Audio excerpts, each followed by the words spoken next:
Well, I don't think there is a final goal and an end to history. But speaking relative to the history of the past 4,000 or 5,000 years, I think the goal is, as I said, to invert the relationship of body and soul, so that the body becomes an image in the imagination, and the soul becomes an exteriorized, solid-state piece of circuitry which maintains everything else in stasis.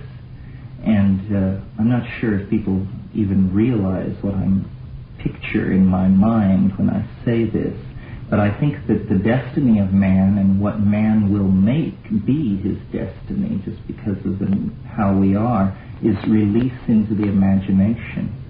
And this is what all our after-death scenarios say, whether they are true or not, and they may be true. And this is what poetry aspires to, art aspires to. It's release into the imagination. We are creatures of the dream. And once this is articulated with sufficient clarity, and it's happening now, but I think the work we do with these drugs, we are the earliest pioneers in what over the next 100 years will lead to an understanding of consciousness almost as a thing apart from the monkey body and brain. We are a consciousness. We may not always be monkeys. We fear the dehumanizing effect of so many computers and emotions, euphoric emotions not related to sex and all these things. We fear them. We say we are moving further and further from nature, deeper and deeper into our own psyche. But this is a dualism. Our psyche is nature. And we cannot move away from nature by exploring these places. So I believe, that a technological recreation of the after-death state is what history pushes toward. And that means a kind of eternal existence where there is an ocean of mind into which one can dissolve and reform from, but there is also the self, related to the body image, but in the imagination, so that we each would become, in a sense, everyone. I would live at Versailles, and you might live at the Taj Mahal, and someone else might live at Buckingham Palace, but what you would see, if there were an exterior observer, what you would see is only that man had become a coral reef of circuitry in space and on the planetary surface. But this is a very extreme view of the history of man, because it's essentially Gnostic. It says we are not now what we yearn to be and are destined to be. We are not. I don't see history as a process of accepting and coming to terms with monkeyhood. I see that it will inevitably seek to transform and transcend monkeyhood. And this will be very frightening. I mean, it's frightening. Imagine if even a 15th century person were to be in this room with us, and the value systems, the clash of assumptions about what is important and unimportant. And this will be a much more intense change, and whether it is good or bad rests on a question that I have no answer for. And the question is man good? And this, I maintain, is the central thing to dig at, and we cannot know, and there's evidence pro and con. I have the faith that man is good, so I don't fear this future. But if someone had a doubt, even a small doubt about that, then they would be repelled by this. And I take all these movements which want zero-sum growth and reject technology, reject space colonization, reject drug experimentation as artificial, these people would be very alarmed by this kind of a point of view, but they do not seem to realize that the momentum toward this kind of thing is now so great in terms of human culture and that sort of thing that there can be no turning back. We are either going to change into this cybernetic, hyperdimensional, hallucinogenic angel, or we are going to destroy ourselves. The opportunity for us to be happy hunters and gatherers integrated into the balance of nature, that fell away 15,000 years ago and cannot be recaptured. I think Gerard O'Neill made it in answer to this very objection. He said, the earth is the cradle of mankind. There is no question about that. But you do not remain in the cradle forever. And this is a birth crisis that we're going through. For the entirety of human history has been the story of the monkey becoming the flying saucer. And it is taking just that long in geological time. But we, for some strange reason, happen to be living through the final moments of that process right now. And it is a turbulent, chaotic, multidimensional metamorphosis that is... there's never been anything like it on this planet before. It's absolutely astonishing. Information which was locked for kiliocosms of time into the DNA of plants and animals has, through the hand and articulate voice of man, been able to bootstrap itself out of the DNA and into these culturally validated, rapidly operating electromagnetic codes and languages, and this is allowing its development, its evolution, to proceed at a rate so fast that the transformation is taking place essentially in our lifetime. And psilocybin is central to this because psilocybin casts a spotlight into the darkness into which we are moving and shows that this is what lies there.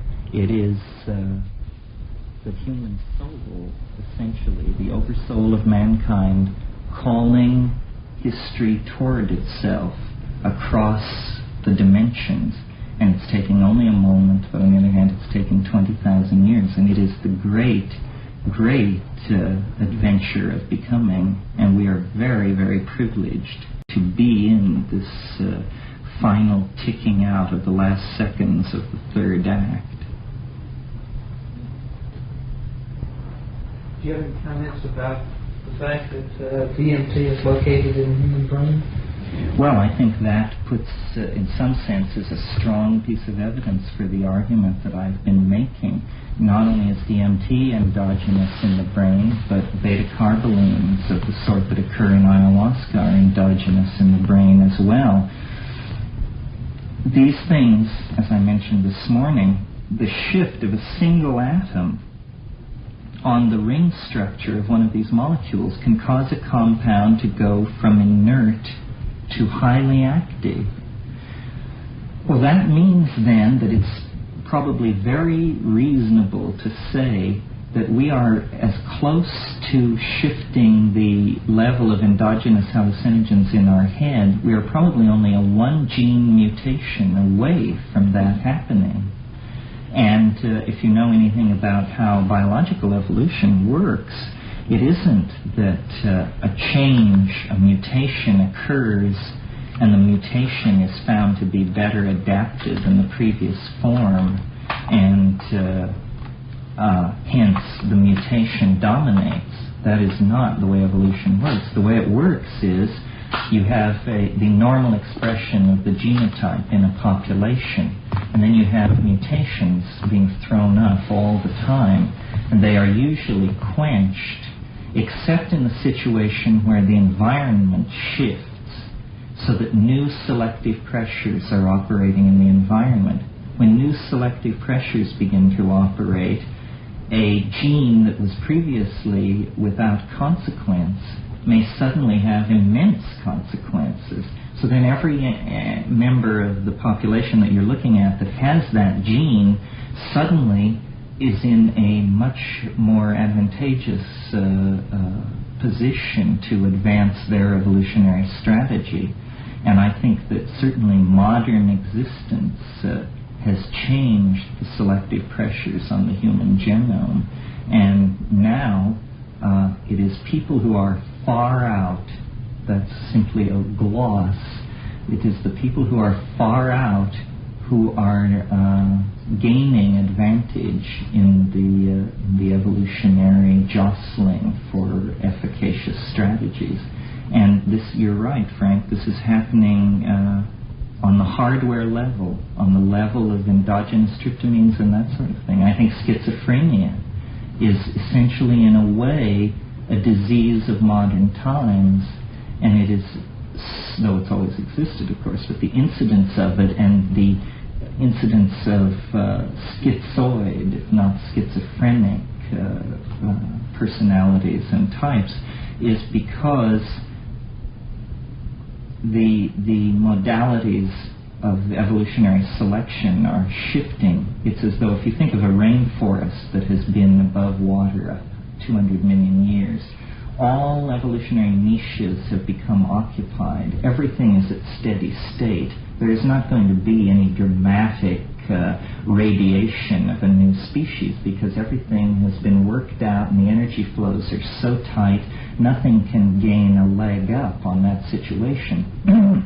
But if you clear 1,000 acres of forest and reduce it to rubble, essentially open land, then what are called invader species come in there, and they very quickly gain dominance, where in the jungle, at steady state, you never see those plants. You never see weedy, annual, heavily seeding plants in the jungle. The jungle strategy is for enormous plants which produce small numbers of seeds. And this is, again, an analogy to the modern situation, that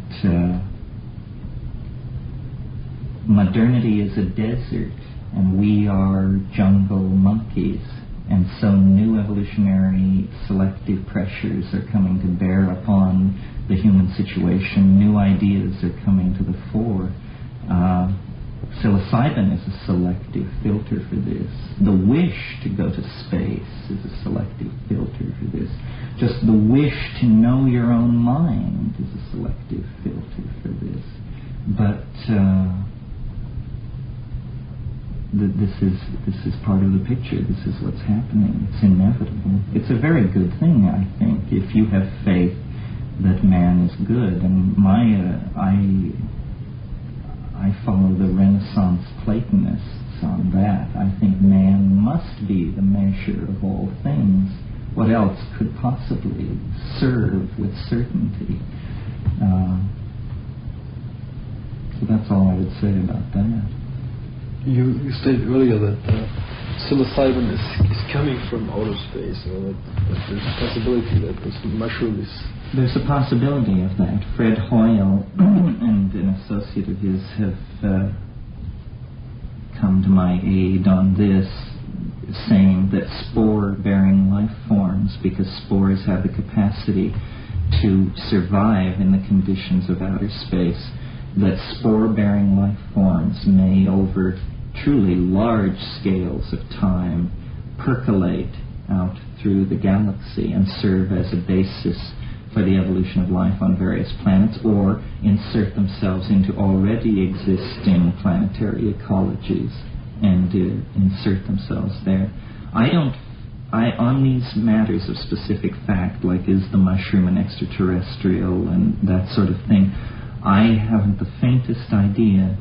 The mushroom itself is such a mercurial, elusive, Zen sort of personality that I never believe a word it says. I simply entertain its notions and try and sort through them.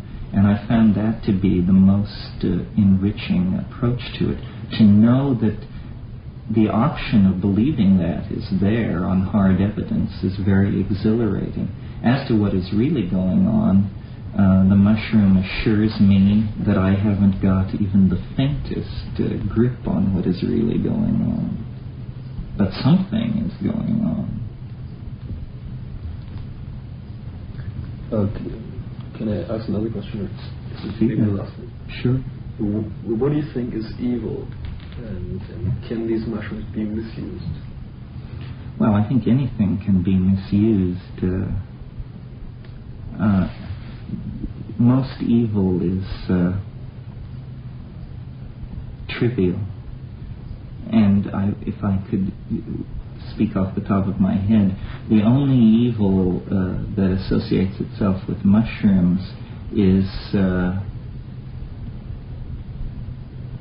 taking it but taking too little. In other words, did you define evil? evil is there's a word I want. It isn't twiddle, but it's something like that. Evil is when you play at things, not in play in the Hindu cosmic sense, but where you fiddle with things, you muck with things because you don't want to get your feet wet. You want to be able to say you've done these things, but you never want to really place your validity on the line. And I am amazed at the number of people who claim familiarity with psychedelic drugs, who when you actually question them closely, it's very clear that they had a sub-threshold dose. Even if they've taken it 50 or 100 times, they have managed through low doses and strong defenses to always keep the demon at bay. That's the demon with a D-A-I, to keep the demon at bay, and they don't know what they're talking about. You must take a sufficiently large dose so that you enter into these places. Not to knock him personally, because he's a very nice man, but as an example, Roland Fisher, whose work you may know, I talked to him, and he has given psilocybin, he says, to about 15,000 people at NIMH, and now he's retired to Mallorca. But oh, you do? Yeah. And I said to him, Roland, what do you make of it? I mean, what do you make of it? And he said, well, make of what? And I said, well, what do you make just specifically of the hallucinations? You say you gave it to all these people, you took it 6 times. What happened when you closed your eyes and looked at the hallucinations? He said, I never closed my eyes. I was highly agitated throughout. And I just realized these things which seem to me as natural as breathing just slide right past people. I mean, of course you do not eat for a few hours before you do it. Of course you lie down in darkness and compose your mind and look at the darkness behind your eyelids. And of course you invoke it through the wish to have it come to you. These are things as simple as they can be, yet here was a man with a lifelong professional involvement in it, published dozens of papers, has made contributions in the mapping of consciousness, but he could never just stop fidgeting long enough to see it. So my idea of that as evil. Evil is anything which trivializes a mystery would be evil. And since this is a mystery, any dismissing of it or constantly taking it at low doses for hedonic purposes, I mean, there's nothing wrong with that, but that's not the whole story, and nobody should think that gives you a pedestal from which to speak about it. You really have to do these heroic amounts and integrate them. This is something I haven't even talked about in this interview, but these things are very state-bounded, a term which Roland Fisher, in fact, coined. That simply means that they're very hard to retain and remember what exactly happened at the peak of the flash, and you come down and you say, well, it was very strange. there was information, there were entities, but I just can't get back to it. The way to overcome that is to be as psychedelic in your down life as possible. And by psychedelic, I mean ideas, cognitive activities. You should dance, you should read, you should think, you should paint, you should sculpt, you should converse, you should constantly involve yourself in cognitive activities, because taking these drugs is one of the major cognitive activities. And then, if you have a grip on human history, where the human enterprise has been, where it's going, if you have been many places, it's easier to map. I'm reminded of, there's an alchemical aphorism, I think it's attributed to Athanasius Kirchner, where he says, the oldest books, the farthest countries, the deepest forests, the highest mountains. This is where you must seek the stone. And what he means is you must simply acquire experience, because it is only in the acquisition of acquired experiences that you have a reservoir to draw on when you seek to make metaphors and analogies about the alien thing. When you invoke the God, then you can map back onto it and say, well, it's like this, it's like that, knowing that it is not that or this, but the fund of analogies is there to give you a grip on it. So there's an obligation to experience deeply and richly and thoroughly and intellectually, I might add. And then you can map back onto it. But it's a dialogue between you and it, where you are discovering new things about yourself and it, and trying to resolve the question, are we the same thing? And I haven't resolved the question. My suspicions flow one way and then another way. But I think it is without a doubt a living mystery existing in the presence, available to anyone sincere enough to seek it. And for me, that was a life-transforming discovery and revelation, because I didn't believe there were any mysteries. I believe there may have been once, but to discover one right in our midst, and it cannot be reduced, it cannot be pulled apart into its constituent functions. It is truly a unitary mystery, and it's accessible in our lives right now, without kneeling at anybody's feet, without following any regimen of denial or the assimilation of any belief system. And this is very big news, I think. The mystery has always been there, I'm sure, but our society is so bizarre and has led us so far astray that we have to rediscover it. And this process is happening. This is what the 20th century is all about, and we are still tiptoeing at the edge of it, even though great men, great women, great mappers of consciousness have come and gone. We are still at the very infancy of this thing. And it calls out to us, it beckons, it says, do more, see more, know more, and be more a part of it. Well, during your talk, I thought about one experience that Rita and I had in India when we were at Elephanto Caves. We were looking at the lingam, and when you would look out of the caves, you could see across the bay, you could see an atomic plant. And these two things just looked really identical. Well, the mushroom, could any symbol be more appropriate of the ambiguity of human transformation? What mushroom is it that grows at the end of history? Is it Stropharia cubensis, or is it the creation of Edward Teller? This is an unresolved problem.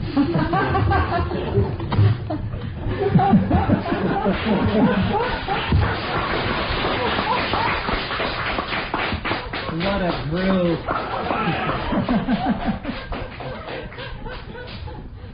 Is that good? Oh, it's perfect. Good. thank you.